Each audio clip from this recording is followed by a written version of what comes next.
And then Verizon called after I was there for 2 years and they said, hey, come back, we'll help you fund your MBA, because I was in a place where I was ready to do that. And, we're investing in a $17 billion fiber network. We're going to be an entertainment and content company. Like, this is a really exciting time to come back. And it was Jeff who called me. So I came back to the company and I was a few weeks in and we were very busy. It was a super, super busy job. And I remember saying to Jeff, yeah, I think I'll just delay the MBA. And he said, no, life passes you by. There's never a good time. If you want to do something, you just make the time for it. And it was very, it was very life. It wasn't career advice. It was very much life advice. And he was so right. Welcome to How I Made It in Marketing from Marketing Sherpa. We scour pitches from hundreds of creative leaders and uncover specific examples. Not just trending ideas or buzzword-laden schmaltz. Real-world examples to help you transform yourself as a marketer. Now, here's your host, the Senior Director of Content and Marketing at Marketing Sherpa, Daniel Burstein, to tell you about today's guest. Marketing is such a tricky endeavor. On the one hand, success is predicated on creativity. Think of some of the most memorable and effective marketing campaigns throughout history. It took creative brains to pull them off. But creativity without execution, it never sees the light of day. And history is littered with great creatives who are just never able to get it done. Which is why a lesson from our next guest is so valuable no matter what role you have in marketing. Process is the foundation for success. Not flashy or glamorous, perhaps, but certainly essential. Here to share the story behind that lesson, along with many more lesson-filled stories, is Shruti Joshi, the Chief Operating Officer at Facet. Thanks for joining us, Shruti. Thanks, Daniel. I'm very excited to be here. So people understand who I'm talking to. Let's just take a quick look at your background and what you're doing now. You got an MBA from Columbia. This is just cherry picking from her background, of course. You were Executive Director of Consumer Marketing at Verizon, where you spent 10 years, and we're going to get into some really great lessons from there. And for the past 2 years, you have been COO of Facet. At Facet, Shruti oversees the sales, marketing, planning, and member experience organization. So she manages a total team of 180. And Facet has raised more than $165 million, led by venture capital firms like Warburg, Pincus, and Durable Capital. So, Shruti, give us a sense. What is your day like as COO of Facet? Absolute madness. Truly, every day is a little different, which I like. And every day is just filled to the max because, for one, we are a virtual business. We've got, 240 people all over the country. And then we've got over 18,000 individuals that we help with financial planning and growing every day. And so whether it's, dealing with developing something around a business strategy for marketing, catering to something related to client experience or a member experience, every day is it's a circus. It's, startups are crazy. They're wild. And I start the day pretty early. I've got a little one, so, I'm up early with him, and it's pretty back to back, actually, all the way up until about 6:30. And then, I start part two, the mom job. And during that day, I'm in a lot of different Zoom meetings. I also, post-COVID, am back to traveling. So it's wild. That's probably the best way to describe it. So a startup and having a young one, I think you could describe them both the same way. It's a circus and it's wild. So totally. That's exactly double right. duty right there. Yeah. Truth. I feel like you really understand. You understand me. We've been there. So in the first half of the podcast, we talk about lessons from the things you made. So like I've said, this is the only career I've had. I've never been an auditor or podiatrist or something. But a great thing about being a marketer is we actually get to make things. We make brands, we make campaigns. And I love that about our profession. So here's the first lesson from something you made. You said process is the foundation for success. We talked about your big roles and extensive background at Verizon. I think you learned this working at Verizon, right? Definitely. Yeah. I mean, it's not sexy, like you said, but I have found over the years that ultimately focusing on the inputs and what you do every single day, that discipline, is what makes the difference on whether the results or the outcome happen. I very rarely think about, I've got to drive CAC down, 50%. I don't really think too much about the destination. I like to have a vision of where I'm going. And then what I love to do is chop that up into small pieces of what I need to do every day within a process or system to ultimately get to that outcome. And it's very easy to skip, straight to the doing stage. I think as a consultant or even working with various teams, I'll find sometimes that people feel productive by checking things off of a list. And it's really about working smarter. And so if you understand the system that you're managing, in the case of marketing growth, for example, growth has a system. And every system is a little different based on the business that you're running and the type of customer you're targeting. If it's a large enterprise customer, it's a very different growth funnel than if you're targeting consumers. If you're a digital only business, very different than if you have a retail storefront. But at the end of the day, they all have a system of creating demand and nurturing that demand to a conversion. And so at Verizon, I really learned what is a best-in-class system process and how do you hire people into that system. And then how does the system work itself where it makes it easier for people to collaborate?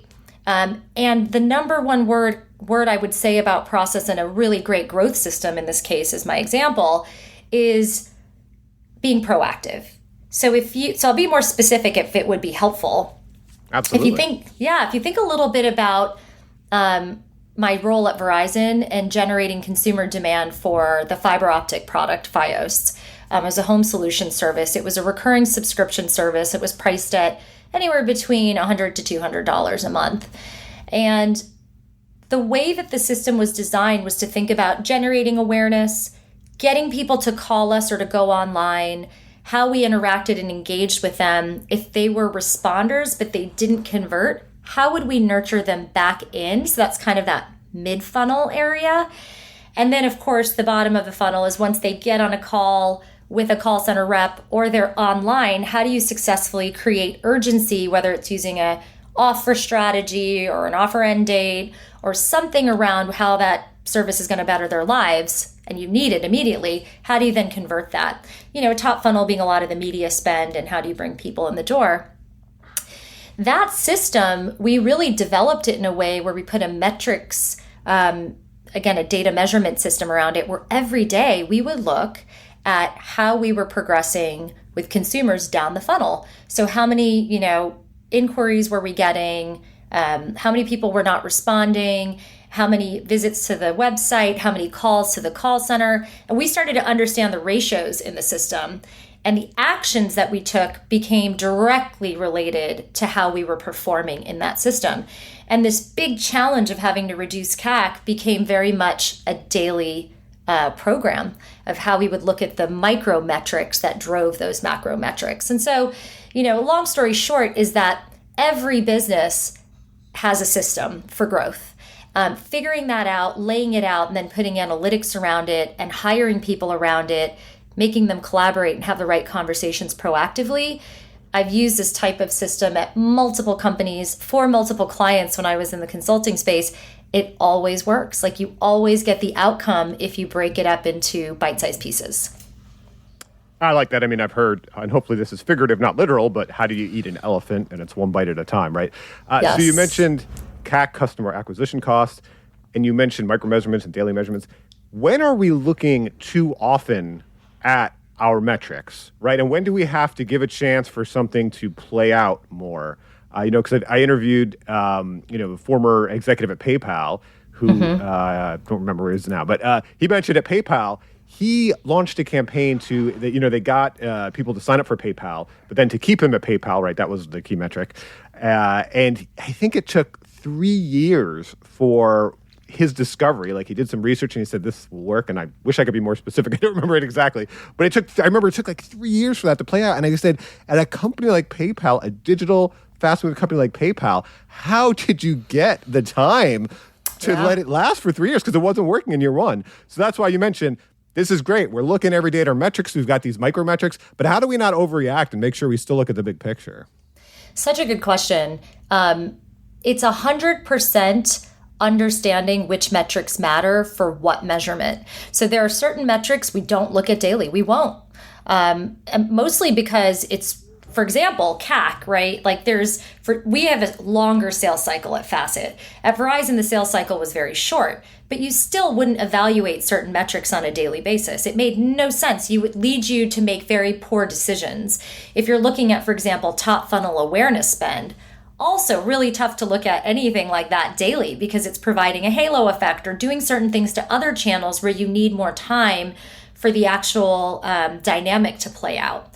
So what I think I've really spent a lot of time and energy on over my career is figuring out which metrics are daily metrics, which metrics are weekly metrics, and which metrics are really longer term, and what does that even mean? And it might be 3 years to your point or example.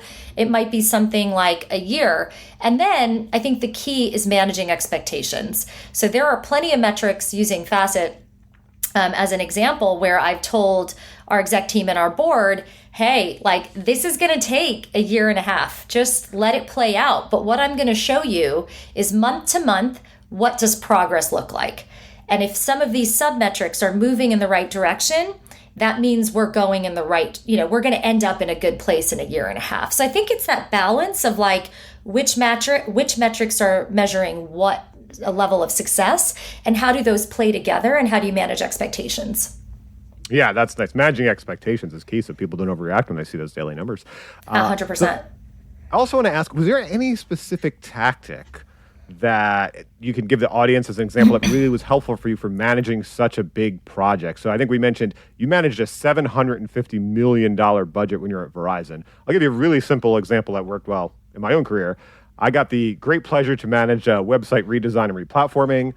If no one's ever done that before, especially at a web company, oh my gosh, it's oodles of fun because everyone's got feedback. But one thing, that very simple thing that worked, I can be on board. And it was just great anytime, and we worked all physically in the same space at that point, so it's easier. You could do this virtually. Anytime anyone had a question where the project was at, or even the team, it's very easy. You look at the Kanban board, you see everything that's moving across the Kanban board, and so that's very simple. But $750 million budget. We talked about all these metrics, all these stakeholders, all these participants. Was there any simple tactic that you used to just kind of keep everyone on the same page? Oh yeah, back to my process is the foundation for success at a large organization like Verizon. By the way, interestingly, I'm not really a process for the sake of process person. There's a part of me that hates process. I talked about how I love that every day is a little different. But I think process, when you have a lot of people that have to follow a system for something to work out a certain way, is very useful. So what I spend a lot of time on is developing a go-to-market process that clearly laid out what each team was available for over time. So we had a quarterly planning process. It was a T-minus 90 days. We would start the process. It was literally a flow chart of what each team was doing. So the strategy team was going to start with the strategy brief. The agencies would then come back with the agency brief. And we kind of mapped out over literally 90 days how that worked. We trained that. We made sure everybody understood their role, what if it was a PowerPoint deck, what that deck needed to include in order to facilitate meaningful communication and collaboration. It's not process for the sake of it. It's just to make sure everybody knows who's doing what, when, and then what the expectation is so that we're fostering really good communication. Because in those large companies, and really any company, communication and handoffs are everything. So in that type of a scale, the handoffs, the who's on first, who's doing what becomes so critical to get things out the door on time and so that they work. So I would say it was really laying that out and then layering in a governance process of how that gets managed week to week. Who's in the meetings? How do we track whether things are going well? How are we making sure, we're not just going through the motions, but we're having meaningful conversations. And then we kept reevaluating whether those processes and that governance was still right for us as the program evolved. But there was an insane amount of stakeholdering. And I would say that that's one of the biggest differences between a really large company and a smaller startup. The stakeholdering at a really large company is critical because people have to want to follow, and really making sure we made it clear, like what's in it for them to want to participate in this system. That's great. I mean, something we've talked about before on this podcast is as marketers, we're so focused on communicating cost and value to our customers. And sometimes we overlook doing that within our own organization. And it's so important for those individuals to have that motivation because they understand the value, especially too, I'd assume at Verizon's $750 million budget, it's not even just people in Verizon. There's probably multiple and competing vendors involved who also have to understand, stay in line. Here's what's in it for you. Here are the costs if, you can't deliver or don't deliver. Yeah. And, I have to say this, Daniel. People make fun of me all the time because I'm repetitive. And I remember the COO at Verizon, Denny Striegel, saying the only person that gets tired of your message is you. And when you're trying to drive change, and in the case of my role at Verizon, we were driving change in a new process, like a new go-to-market process, being repetitive became a really important part of our success because just like consumers, to your point, right? You've got to run an ad or run a message at least 7 times before it even registers. Similarly, internally, those we're all humans, so the dynamic plays out in the exact same way. Yeah, exactly. Very good. That internal messaging is so important. And part of that internal messaging, you said, was the data, was the different metrics you looked at. Your next lesson, you said, data is the decider. So how did you learn this lesson? Oh, boy. I feel like this one I have learned so many times across the entirety of my career. I've always been, I think at least the early days of my career, I've always been in a performance marketing role or in a place where the numbers that I drove were extremely important to the success of the business. And so having to continuously prove that we were spending resources correctly, the best way to do that is with data. It really comes down to being able to prove the ROI. And so what I would say on, data and the importance of it is that this happens at multiple levels in terms of like the entirety of your efforts. If you have a marketing budget and you need to prove the ROI on that, because look, let's face it, marketing line items in a lot of businesses are some of the biggest cost line items, period. So you're constantly wanting to defend and make sure that you're proving to stakeholders that that money is being well spent. So data is the best way to show that. In addition, if you're running campaigns, in order to actually prove that marketing ROI at that higher level, you need all of your individual tactics and initiatives and channels and tests to work, right? You need to run a program that actually does the job. And the only way to do that is through understanding, okay, I'm going to A/B test something. Does it work, right? Should I scale it? And so I think on both levels, whether you're managing kind of a business or you're managing 100 campaigns, you're constantly needing to understand, does this work? And so for me, data is the decider around that. There are so many ideas that work in theory, right? I've had some brilliant marketing ideas, and then I put them in market, and then it's like, oh, I guess it wasn't so brilliant. And I've had some ideas where I was like, okay, I don't. Look, this is a good idea. We should try it. I don't know if it'll work. And it becomes like the best working thing ever. And so I think, there's the theory and there's the reality. You can have great instincts. There's a lot of marketers that have great instincts, but you're never going to know until you put it in market and see what the consumer market tells you. And data is a way to evaluate that. So that's a big part of why I think data is so critical. And it's more critical than it's ever been, because I don't know a marketer out there, especially in today's macro condition, that is being asked to do more with more. No one's getting that. Everyone's saying do more with less. So if you want to do more with less, it's 100% about knowing what's working, what's not, and how to optimize to make sure you're squeezing as much juice out of all of your programs. Data is the way to do that. Can you think of a specific example? You mentioned A/B tests, where an A/B test helped you make a decision in an organization or the whole organization. Because I know for us, just one example is, we often get asked by our audience about value proposition and the where to put certain value propositions and how to kind of message that value proposition throughout an entire funnel. And so we looked at the A/B tests and experiments that MechLabs Institute, our parent organization, ran with many different brands and many different industries, and we built a value sequencing decider graphic. So it helped our audience. Cool. Boom. Okay, you can see where different values should be in your funnel. So for you, you talked about there's the golden gut, right? And there's all these debates. We think something will work, something might not work. You get in bigger organizations, there's a lot of debates. I've heard it called let the customer decide or let the data decide. So could you think of an example where, you kind of were having those debates, should be this, should be that. You ran the A/B test or multiple A/B tests, test and learn, and then it's like, okay, here's what the ultimate decision is because here's what the customers told us? Oh, sure. I mean, I have hundreds of examples. I'll give you two very different ones. So at Facet, we're a very disruptive fintech company. We're offering financial planning to millions of Americans that haven't had access to this type of planning.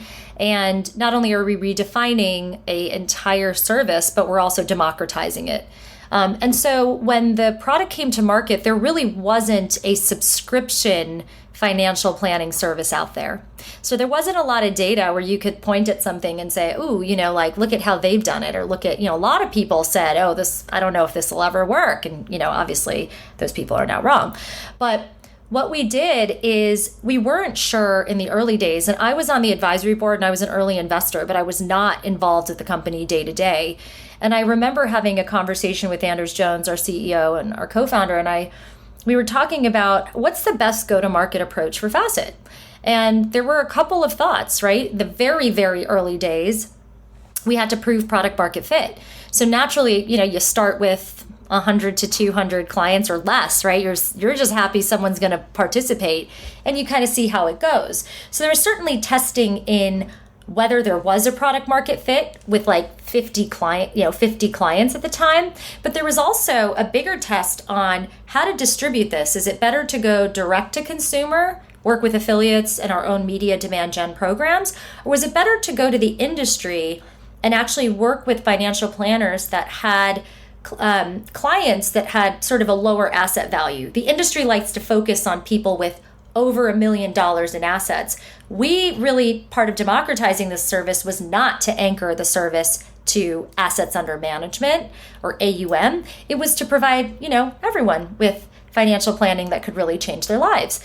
So the other alternate path was to work with a more enterprise sales solution where we actually worked with people and took on clients that had that were kind of the lower end of the market for those high net worth planners. That was an A/B test, a giant A/B test early in the program. And what we found was that the direct-to-consumer path was faster and more efficient. That was a surprise because a lot of people thought, oh, this is going to be a no-brainer. And as we went through the testing, what revealed itself was that a lot of those traditional planners did actually not want to give up those clients, for a variety of reasons. So that's one great example. When you're founding a company, there are so many questions, right? You have this amazing idea and you have a suspicion. And so you've got to first test with a small group of people. Is this even a fit? Do they even find value to then, correct and sort of make the service offering better? And then you're trying to figure out distribution. Should this be an enterprise B2B sale or a D2C sale? And that test answered a lot of questions. And then, the other example I would say is I think we have 400 different tests going on at any given point at Facet. And we do not have a $750 million budget. We're in the double-digit millions, but not that much.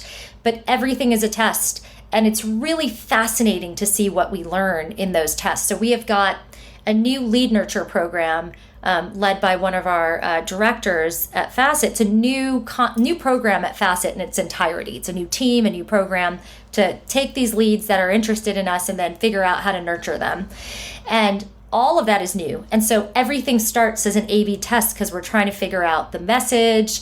We're trying to figure out, the sort of whether an offer is required to help nudge people along.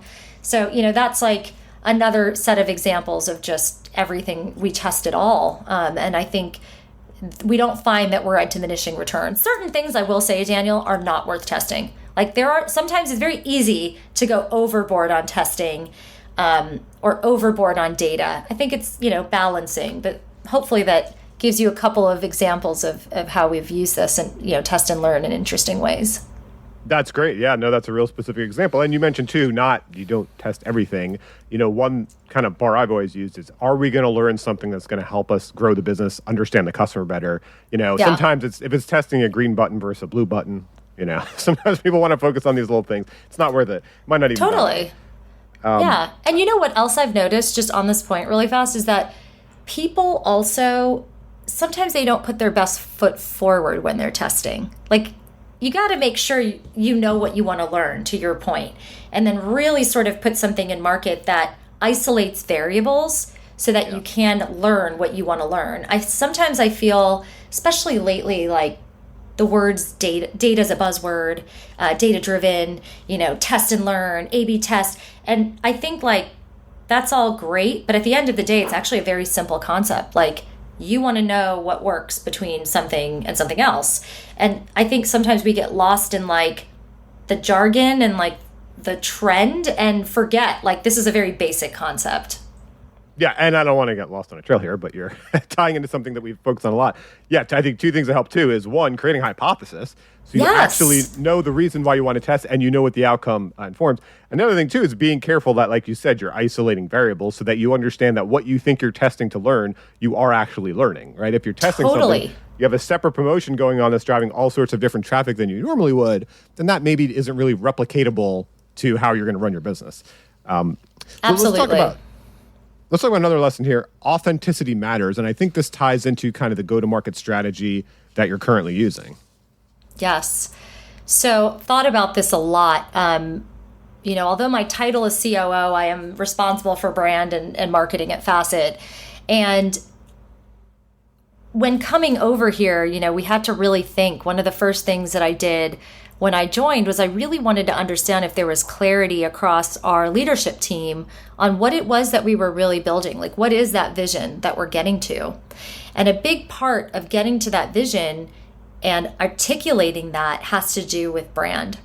I think the best brands, in my experience, put their brand strategy at the core or the heart or the soul of the company. It's not a marketing team on the side making pretty ads or having clever messaging.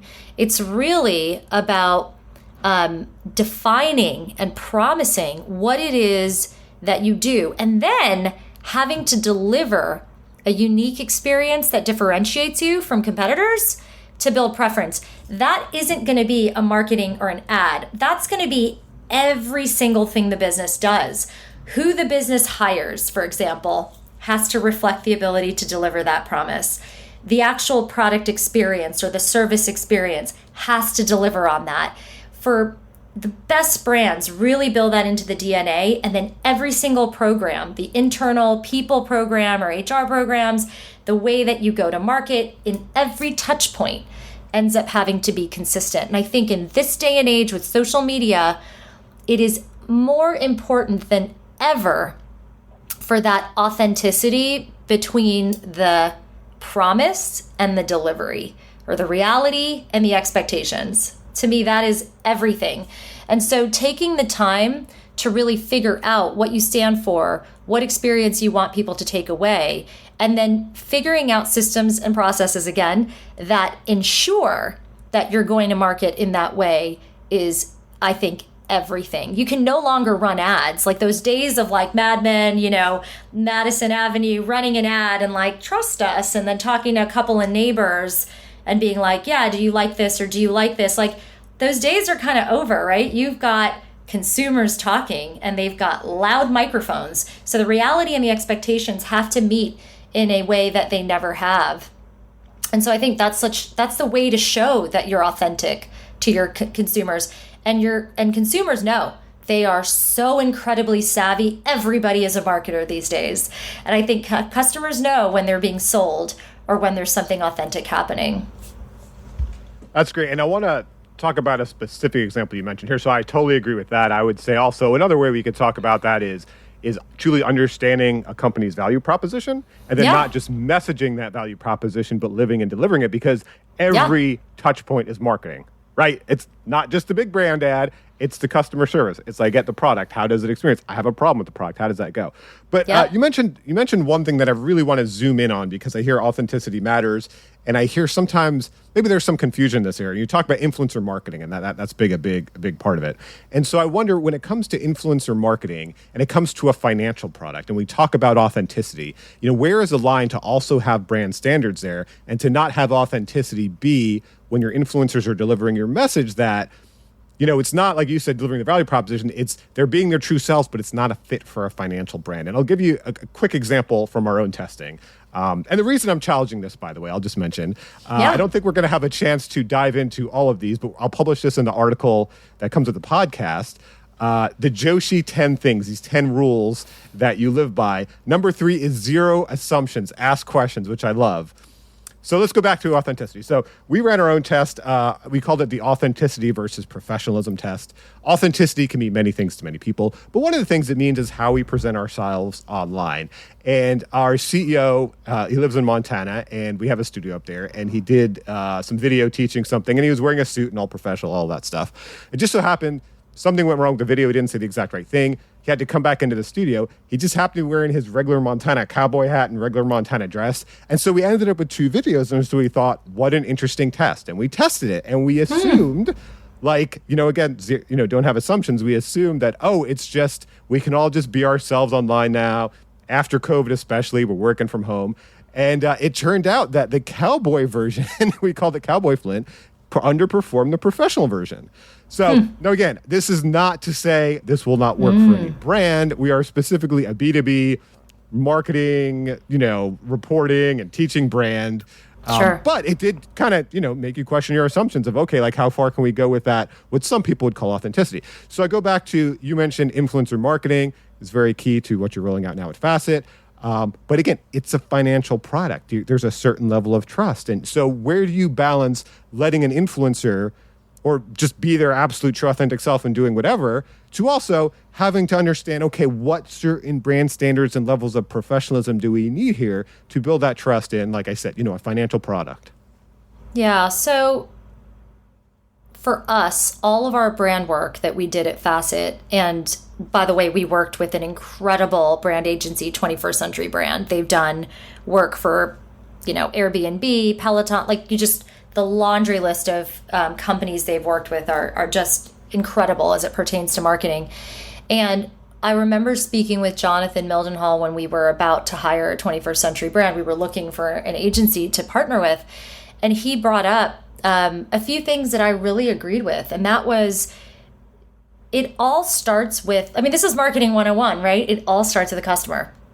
And I think at the end of the day, the more you understand that customer, that prospect, that person that you're really building the service for, the better off all of the marketing ends up being. And so for us, we put our ideal client, also consequently our ideal employee, is called a growth seeker. And it's a mentality as much as it is a set of demographics. But the mentality is somebody that wants to keep being better. So we oriented all of our brand strategy work, they call it the brand blueprint, we call it the brand blueprint, around this very clear idea that was very research driven of who the ideal client is that would really appreciate the value of the service that we're bringing. Once that was done and that brand blueprint was built, we created a system by which you can evaluate any partner against that criteria. So said otherwise, the authenticity is in the work itself, tied to who we're targeting, which means that when we're evaluating any influencers, we're not asking them to be something they're not. We're looking at who they are and whether that fits to the audience that we're developing our service for. And if there is a fit where that is on brand and it resonates with that audience, we let them go. We let them do their thing because we've done the work to understand that the sort of way that this influencer is presenting themselves in the market consistently is exactly what we need to communicate and convey the value to the target or intended audience, and that our community is aligned to their community. And so I don't know if that's I think I'm answering your question a bit indirectly, but it kind of feels like, in the example of your CEO, clearly the target audience, perhaps it's B2B, is looking for a certain amount of professionalism. And it was a little jarring to be like, this is casual version. And it is really hard, Daniel, to know, right? Because sometimes you do something super authentic and casual and it really resonates. I think for us, we've tried to be very intentional about knowing who we are, what we stand for, and then identifying people that align to that. And that's probably the best way I can articulate the way we think about authenticity. We're not finding influencers that have big audiences and then asking them to do it our way. We're naturally just looking for people that just are. And I think that's how we've been able to kind of maintain that authenticity even in the influencer space. Perfect. And I will mention, too, that ties into rule number 1 of the Joshi 10 things. Audience is everything. So again, if you look at the article that I'm going to post along this podcast, you can see all 10 things, and I imagine Trudy might mention a few more before we're done. But I like that because I interviewed SM Lati, who is the head of marketing at TSM, which is the biggest esports organization in the world, according to Forbes.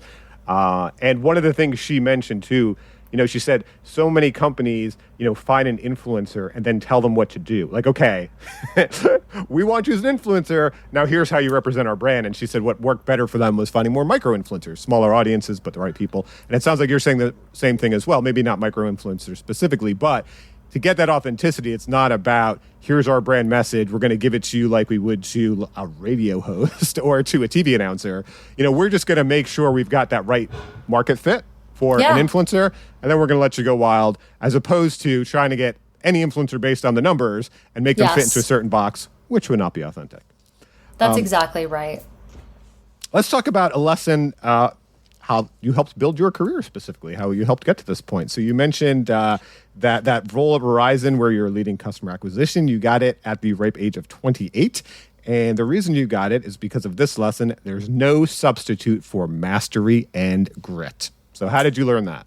Yeah, so Dr. Shima Joshi, my mom, she definitely raised me with this ethos of you got to work for it. And, again, it kind of links to this authenticity story because in a way, the more of an expert or more mastery you have on a topic, the more authentic you are about your knowledge set around that, whatever the topic may be.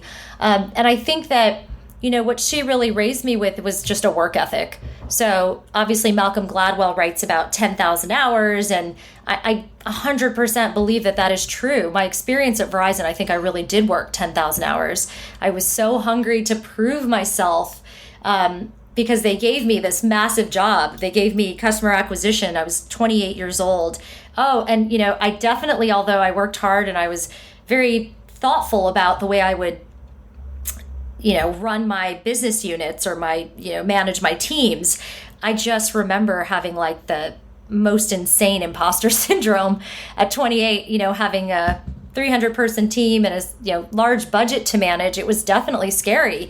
And I remember just leaning into, I'm just going to work like crazy, learn like crazy to prove myself and feel like I am good at this. And to me, there is something that really grew in that lesson in terms of my confidence and my ability to maneuver in different situations and to feel like I was prepared. I remember coming to meetings and I would know every number back and forth, right? I'd get into these meetings with very senior people and I had to hold court. And I just remember I just put in the work. And by putting in the work and putting in the hours, I became really good at what I was doing. I knew it better than anybody. I knew it inside out. And it just felt like there was this, I had a passion for figuring out how to do something extraordinary and just continuing to level it up each time. Like it is that growth seeker mentality in a way that, again, I think my mom and dad, both of them really raised me with.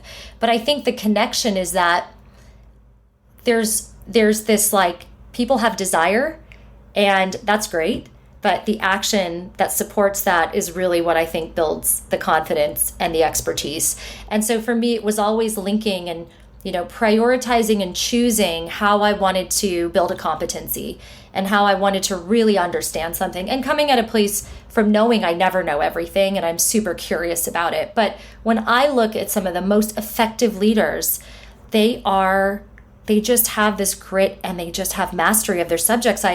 Daniel, this is kind of new news. So in December, I was nominated into my first public board. And I joined the Buckle, their BKE on the New York Stock Exchange. And their CEO is incredible. Like just his knowledge, he's been at the company forever. They're a retailer, they have 440 stores. Just walking around a store with Dennis, like he knows the products, He knows the people. He's keeping an eye on the customers. It's this true mastery of the business, and just he's worked his way up. And I've always found that leaders that really put in the time and know their craft, and it might even be outside of business, there's just something about their authenticity and their effectiveness that is just hard to compete with. So, for me, there's just no substitute for it. You operate at a different level when you've got it. That's great. Well, in just a minute, we're going to learn some lessons you learned from some of your collaborators at Verizon. In the first half of the podcast, we talk about lessons we learned from the things we made. In the second half, we talk about lessons we learned from the people we made them with. That's what we get to do in marketing. We get to build things and build it with people. But first, I should mention that the How I Made It in Marketing podcast is underwritten by MECLabs Institute, the parent organization of Marketing Sherpa. To learn how MECLabs services can help you get better business results from deeper customer understanding, visit meclabs.com/results. That's MECLABS.com/results. Okay, we talked about your time at Verizon, as I mentioned. Now we're going to talk about some lessons you learned from people you collaborated with. You learned to get an entire organization to follow a concept and execute as intended. The concept or concepts must be simple. And you learned this from Brian Angelette at Verizon. So how did you learn this from Brian? Yeah, so, Brian was my boss at Verizon a few times, and he kept advancing in his career. And so he really became probably one of the most significant mentors that I've had in my career. And he really took the time to train me. And simplicity was something he always talked about. There was a lot of leading, right? Think about Verizon. You have large teams. You have to convince hundreds of people to do it a certain way. And so he really taught me the art. There's kind of a couple of stories, but one was certainly this idea of simplicity and a strategy. And I remember specifically an instance in which we were having a coffee and he said, "Hey, did you ever do direct mail at Verizon?" And I said, yes, I was responsible. Early in my career, I did 2 billion pieces of direct mail. And he said, so remember when you got a strategy brief and it kind of had a core of communication and the context for the strategy of what you had to build? I said, yes, I do. He said, do you remember how sometimes those were really clear and good and easy and you got it and you could run with it, and sometimes they weren't? I said, 100%. And so he really helped me understand that as the more senior we get and the more strategic work we're doing, we have to remember that there is a entry-level manager like I was, like we all were, that had to take this big strategy and turn it into an action on a micro level. And if that strategy wasn't simple and clear and easy for everybody to understand and internalize, that it would never go to market as intended. So said otherwise, like this person would interpret it incorrectly, they would execute something other than the desired strategy. And so that's been something that has always stuck with me through my career, to really lead people and get an entire organization to follow a concept and execute it as intended. It's got to be simple. By the way, I don't think that really differs for consumers either, right? When you go to market with a marketing message, if you've got 4 paragraphs of email copy, that's tough. So really honing in on, the 1 or 2 things you want people to take away becomes so important in success on go-to-market. And Brian taught that to me. And he also taught me the concept, kind of very related, of how do you package and sell an idea. As marketers, we're always packaging and selling ideas. That's just what we do. We have to package and sell it internally to get funding for something. We've got to package and sell it externally to get a consumer to take an action.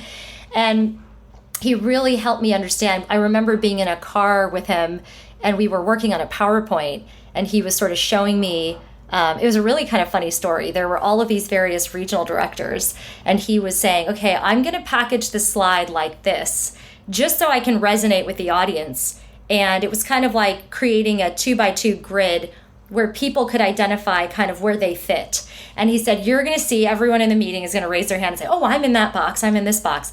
And sure enough, that's exactly how it played out. And so he really taught me the art of like, how do you package and sell ideas in order for people to resonate with them? So he was really brilliant in that way and, still a very, very dear friend. Along with that, we're talking about packaging and selling ideas and simplicity specifically. I wonder if you have any advice or anything you learned about dealing with the competing internal and perhaps political objectives. Because, for example, when we teach about effective homepages, we teach an effective homepage should be simple and logical. And I think most marketers get it. And the reason homepages aren't simple and logical is not necessarily because of the individual marketer. Sometimes it is. They get too complicated and confusing. But sometimes it's because there's so many competing objectives within the organization. There's so much, for lack of a better word, internal politics. There's, everybody wants their product on the homepage or their department or division or promotion. And so it becomes, what do they say? A camel is like a horse built by committee. So when it comes to being simple, I agree, you can start with that simple strategy, but do you have any advice for then getting it through, for lack of a better word, the sausage making factory that is a big organization so that it's simple when it actually comes out the other end? Yes, that's a great question because that really is so hard. There are probably a couple of things. One is being able to show what's best in class. So the more examples you can show of, I've always found this a very useful trick, like when you bring out the competitors or the competitor or the brands or the companies that like everyone internally admires and you're like, see, look at how they're doing it. It's simple. I think that's always powerful so that there's almost like a way that this is done. And we really don't want to deviate from that way because it probably won't be effective. The other is sometimes bringing in an external expert. That's also really helpful because it becomes less personal and it becomes this expert that knows about this thing is telling us this is like we need to edit down to, one concept or whatever the case may be. And then the third thing is push back, go ahead and take it and A/B test your own version of it. And the minute that your version works, you just say, you don't get it. You don't have to get into the argument. This day and age, it's so easy to test websites and homepages. We do it constantly with our website. And you just spin up a few tests. Jimmy Ellis on my team is brilliant at this. He just literally tests tons of different headlines on websites, and rather than getting into the debate, you just kind of prove it with the data. Those are the three things I've used, and I think all of those have worked pretty well. Okay, great. There you go. Data is the decider. Getting back there. Let's talk about another lesson you learned from a former colleague at Verizon. There will never be a good time to do this. Just get it done. And you learned this from Jeff Walls at Verizon. And how did you learn that lesson? Yeah, so Jeff Walls, I actually think he just retired, even though he's super young and awesome. He was responsible for advertising at Verizon, and I worked with him for a few years. And I think this might be, in my life, one of the most important decisions that I made in terms of like the way, my career and my life ended up going. And I will never forget, I was pretty new at Verizon. So this is kind of interesting. I worked at Verizon for about 5 years. I ended up leaving because I had this entrepreneurial spirit and I went to a product innovation and packaging company called Laga. And then Verizon called after I was there for 2 years and they said, hey, come back, we'll help you fund your MBA, because I was in a place where I was ready to do that. And, we're investing in a $17 billion fiber network. We're going to be an entertainment and content company. Like, this is a really exciting time to come back. And it was Jeff who called me. So I came back to the company and I was a few weeks in and we were very busy. It was a super, super busy job. And I remember saying to Jeff, yeah, I think I'll just delay the MBA. And he said, no, life passes you by. There's never a good time. If you want to do something, you just make the time for it. And it was very, it was very life. It wasn't career advice. It was very much life advice. And he was so right. And because of him, I had that support from my boss. I went and, I signed up or applied, I should say, and I got in and I ended up doing it. He worked with me to create a lot of time and space for me to be out of the office a lot. And I found a way to still deliver impact and results, taking on this, huge business school endeavor. And I was going between London Business School and Columbia Business School. It was really intense. But I just felt like, wow, like that's so rare that you find a boss that really looks out for your best interest as a person. And it was not in his best interest at all. But his advice was so powerful because I don't think I would have done it. It was this like super fleeting moment of time. I just got busier and busier and busier. And so I always keep that in mind, that if there's something I want to do, I just do it.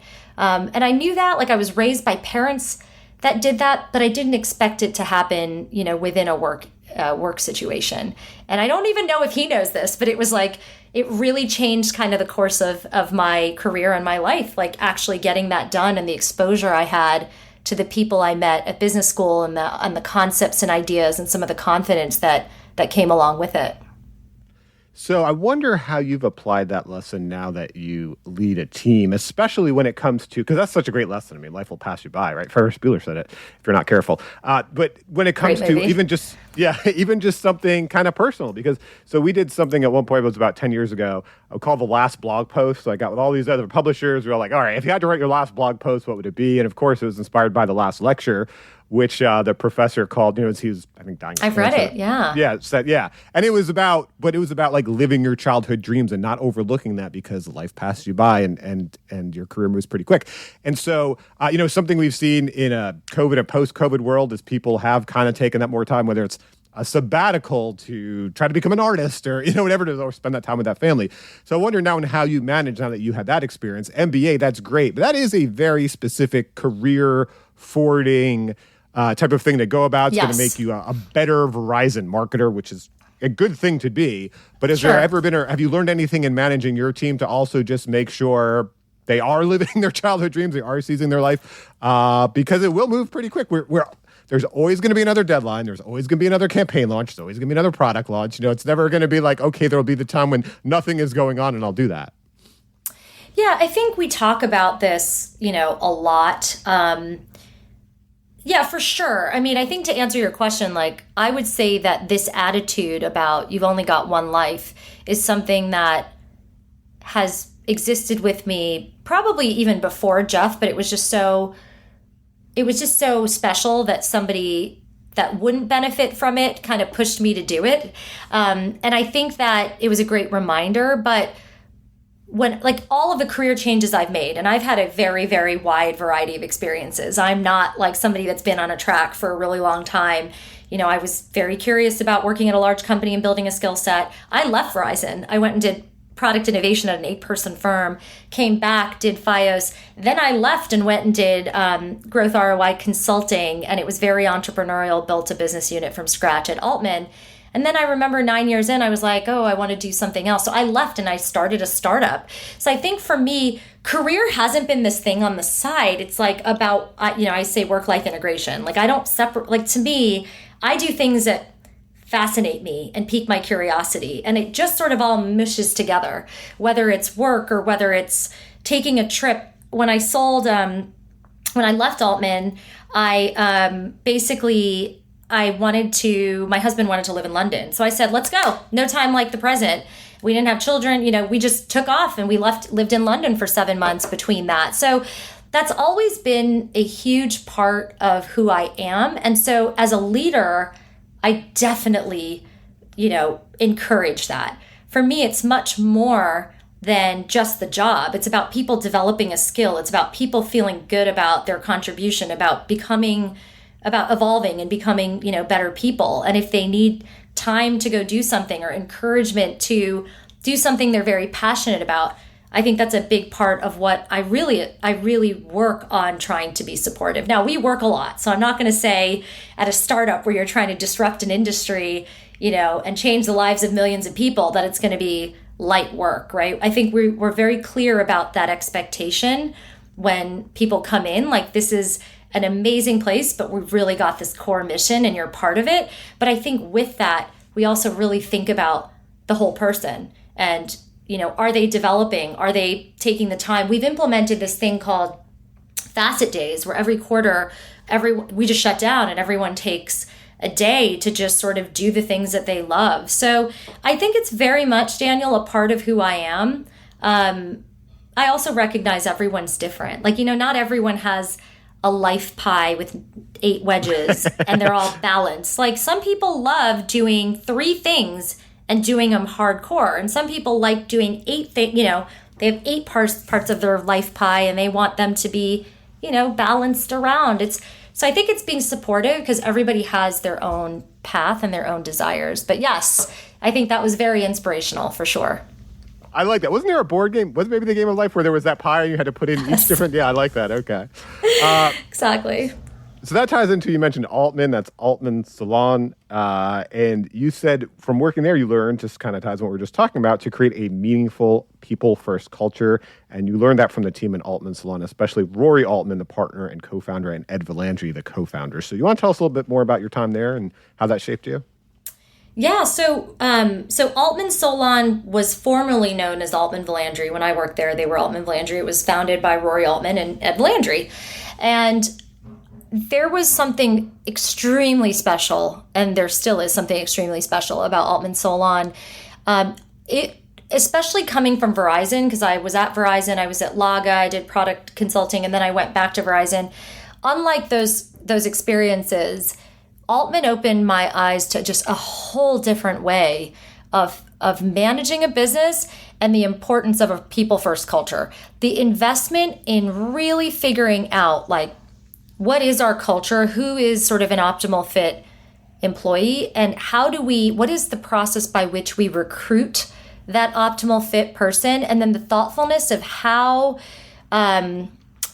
we nurture those people it was an incredible lesson for me, that it was so thoughtfully done, so consistent, and so authentic, right? It wasn't lip service of telling employees and people that came in about what we wanted to be or what we were trying to do. It was very much embedded in the DNA of the business, from recruiting to how we nurture, there was like an annual ski trip. There were all of these sort of events, and the way that, the culture was really facilitated was something so incredibly authentic and unique. And it resulted in, by the way, the company had an incredibly high bar for quality. And for me, as somebody that's always appreciated that high bar for quality, it was an environment that elevated my game. They were extremely passionate about making sure that their clients were very happy. It was just like a different level of commitment to quality all the way around. And the care and attention with reviews, everything was really, we talked about brand earlier. I don't know that they fully realized that's what they were doing, but it was like they really had a clear idea of who they were, and they just didn't negotiate that away in any touch point. And it was amazing to be a part of it. So you mentioned reviews. So I wonder, what role does measurement and how you measure success play in creating a people-first culture? So, for example, we interviewed the chairman of an equity and multi-asset fund management group named Ian Digay, and something he really stressed was, be very careful for how you measure success, because if you're looking for long-term success for the business you're investing in, for the businesses you're creating in, you better be measuring long-term success in how you're kind of evaluating and measuring your people. So I wonder if, with your team now or teams you've managed, how do you measure success to make sure it is a people-first culture? Yeah, so it's really interesting. It all starts with that brand. So earlier I talked about how brand, in a way, isn't just a marketing idea or a logo, right? It's like the DNA of the company. And so what we've done at Facet, for example, is that once we defined that brand work, sat down with the people team and created a full people strategy that supports that brand.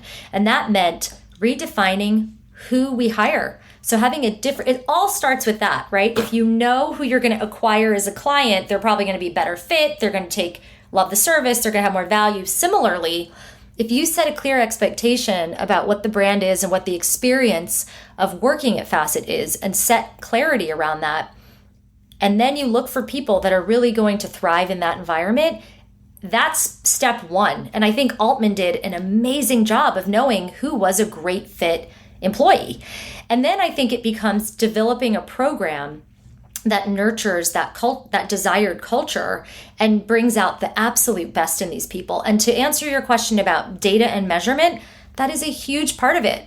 Having a constant feedback loop, having clear targets, like this is sort of what we need to accomplish this year. These are our strategic priorities for the year. This is how your role supports those, and repeating it, making people understand how they're directly contributing to that mission and, the actual work that they're doing and the importance of the work. And then just continuing to revise, and bring back, how are you progressing against those metrics? For some of our teams, it's a lot easier because it's very quantitative, right? Are we moving the needle on these core metrics? For some of the team, it's less quantitative, or I said qualitative, I meant for some of these teams, it's more quantitative. For some, it's more qualitative. And what we've actually done at Facet is we're working really hard right now on a quality initiative that looks at qualitative metrics of how well we're delivering service. And we're using some things like machine learning and natural language processing to figure out how do we take these more qualitative concepts and make them more tangible. So it's a combination, right? It's not all data driven, but yes, we're very thoughtful about this. I definitely think my time at Altman inspired a lot of that lesson and the importance of it. Let's talk about one final lesson here. You mentioned that people should bring vulnerability and emotion into the workplace. You learned this from Liz Shader, who you're currently working with. She's the Senior Director of Client Experience and Pricing at Facet, and you worked with earlier in your career. So how did you learn this lesson from Liz? So Liz came into my life right after I had a baby. So I didn't take a maternity leave, which was definitely something I don't recommend. But I had launched a business that, well, this is kind of actually a fun story. I launched a business called Compelled. It was a peer-to-peer recommendation app that focused on travel. And we went live 2 months before the pandemic. So, literally a travel app right before everything came to a halt. And I had had a baby like literally a year prior. I think it was a year and change before that. And so I ended up, because I wasn't taking maternity leave, I hired Liz, and we worked really closely together. It was a very unique situation. Literally, the office was my kitchen table. And it created a very special environment where it was a very intimate setting, right? To work with somebody where, like, literally you have a brand new child, you're working on a startup, it's a super small team, there's 3 of you. And because of it, we ended up having an environment where things were much more open and honest. If I didn't sleep because my kid kept me up the night before, she kind of saw me as a hot mess the next day. And it was very hard to really put on a happy face or a suit and hide from that. And she really taught me the importance of how much being a little bit more open about what I was struggling with was really valuable. Like, there was this humanness that she was very open about. Like, it's really helpful for me when you're a little bit more vulnerable and you're not as packaged. Because I think coming from large companies, being packaged, not really showing weaknesses, not really showing emotion is kind of what you're trained to do to some level. And I think she really gave me a lot of honest feedback on what resonated, and showing more vulnerability, being a little bit more open, a little messier, a little bit like less packaged, not knowing the answer sometimes and being open about it.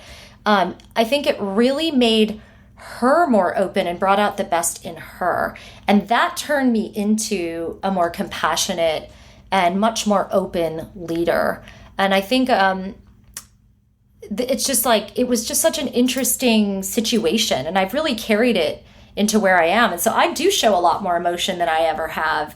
And I do say when something is not perfect or not packaged. And I think it's just been such a rewarding experience to see how, when I'm a little bit more open, it brings out the best in the people that I'm actually working with. And that's ultimately what it's about for me. All right, let me ask you one final question. We talked about all different things about what it means to be a marketer. What are the key qualities of an effective marketer, in your opinion? Yeah, so the key qualities for a marketer, number one would be, this is very, old school. Like, if you pick up your marketing textbook, you're going to read this, but it's customer focus. For real, I like to say, because I think a lot of people say, we're client first, we're customer first. I really mean it. I mean, talk to your customers, listen to calls, listen to interactions. If you have a retail store, go to the store, spend a week in the store understanding the front line. So for me, you have to be okay rolling up your sleeves and understanding the journey that a customer or a client or a member, whatever it is you're catering to, goes through. If it's an enterprise business, same thing. Like, you've got to understand the journey they're going through. You've got to sit and talk to them. You've got to understand where the flaws are. And to the extent that you can eat your own dog food and use the service, the better off you're going to be. So that would be number one. You have to have that, and it can't be lip service. It's got to be authentic, legit, and you've got to really feel it. I think the second, I'm a little bit repetitive, as I already said, but it's data, data, data. And I think in this modern era, marketers have never had more pressure to prove the return on their investments. And as a result, you've got to have math skills, basic math skills. You've got to understand, what is this program doing? How do I test and learn? How do I evaluate the performance of two things or more? And how do I prove the return on my investment? So you've got to have that skill set and really work on it. And then I think number three is, it's really good if you're creative and innovative. I think content skills in this day and age, and some social skills are pretty important. Everything is content and stories, right? All of the rules of marketing have changed. It's not about talking to somebody. It's about community and about connection and about helping people self-discover. And so as a result of that, having a toolkit that allows you to connect in, digital formats or otherwise, and really be creative and innovative on how you get to that connection and community, I think is a huge skill set in this modern era. And then at the end of the day, the last thing is results. You've just got to drive results, right? You can't sort of hand wave your way through a marketing program anymore. You've got to make sure that you can prove that you have moved the needle, whether it's building a brand or changing internal culture, or making an ad work, or driving growth, or reducing churn, whatever it may be. There are many more, but those are probably the four that, come to mind. Well, thank you for sharing your stories with us today, Shruti, and the lessons you learned from getting results. I learned a lot. Thank you so much for having me, Daniel. I really enjoyed the conversation and loved some of your stories. I felt like they were really, really interesting. It's really fun to get together with other people in the marketing domain, marketers, and share war stories, because there are so many parallels, even though, you can be in very different industries. And that's the fun thing we've had in these podcast discussions, and I hope our audience has learned a lot as well, so thank you for listening. Thank you for joining us for How I Made It in Marketing with Daniel Burstein. Now that you've gotten inspiration for transforming yourself as a marketer, get some ideas for your next marketing campaign from Marketing Sherpa's extensive library of free case studies at marketingsherpa.com. That's marketing, SHERPA.com.